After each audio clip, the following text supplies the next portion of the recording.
Hi friends, welcome to our YouTube channel. இன்னைக்கு நாம பார்க்க போற டாபிக் என்னன்னா data types and Python interpreter. First, data typeங்கிறது ஒரு வேரியபிள்ல நீங்க எந்த டைப் ஆஃப் டேட்டாவை ஸ்டோர் பண்ண போறீங்கங்கறத டிசைட் பண்றதுக்கு பேர் தான் data type. Data typesல numeric, non-numeric and boolean தான் மோஸ்ட் காமனா யூஸ் பண்ற data types. இப்போ நாம பைத்தான்ல ரொம்ப அதிகமா யூஸ் பண்ற டேட்டா டைப்ஸை பத்தி பார்க்கலாம். ஃபர்ஸ்ட் நம்ம இன்டீஜரை பத்தி பார்க்கலாம். இன்டீஜர் அப்படிங்கிறது ஒரு பாசிட்டிவ் அப்படி இல்லைன்னா ஒரு நெகட்டிவ் ஹோல் நம்பரை தான் நம்ம இன்டீஜர்னு சொல்லுவோம்.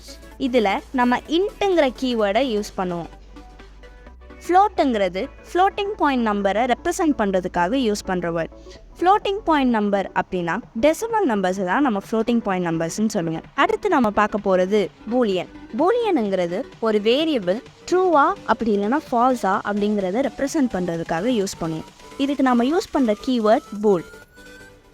இப்போ நம்ம பார்க்க போகிறது ஸ்ட்ரிங். ஸ்ட்ரிங்கிறது ஒரு சீக்வன்ஸ் ஆஃப் கேரக்டர். இதை நம்ம சிங்கிள் கோட்ஸில் அப்படின்னா டபுள் கோட்ஸில் ரெப்ரசன்ட் பண்ணுவோம். இப்போது ஸ்ட்ரிங் இஸ் இம்யூட்டபிள் டேட்டா டைப்னு சொல்லுவோம். ஏன்னா ஒன்ஸ் நீங்கள் ஸ்ட்ரிங்கை க்ரியேட் பண்ணிட்டீங்க அப்படின்னா அடுத்தது அதை சேஞ்ச் பண்ணவே முடியாது. கடைசியாக நம்ம பார்க்க போகிறது லிஸ்ட். லிஸ்ட்டுங்கிறது ஒரு பில்ட்-இன் டேட்டா டைப். இப்போது ஒரு வேரியபிளில் நீங்கள் நிறையா வேல்யூஸை ஸ்டோர் பண்ணுறதுக்காக உங்களுக்கு லிஸ்ட் யூஸ் ஆகும். இப்போது டேட்டா டைப் பேஸ் பண்ணி ஒரு சின்ன நோட் பார்க்கலாமா?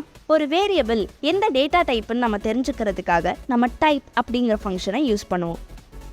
இந்த வீடியோ உங்களுக்கு பிடிச்சிருந்துச்சுன்னா லைக் பண்ணுங்கள், ஷேர் பண்ணுங்கள், சப்ஸ்கிரைப் பண்ணுங்கள். தேங்க்ஸ் ஃபார் வாட்சிங் Whitehatians, a space to explore cyber world.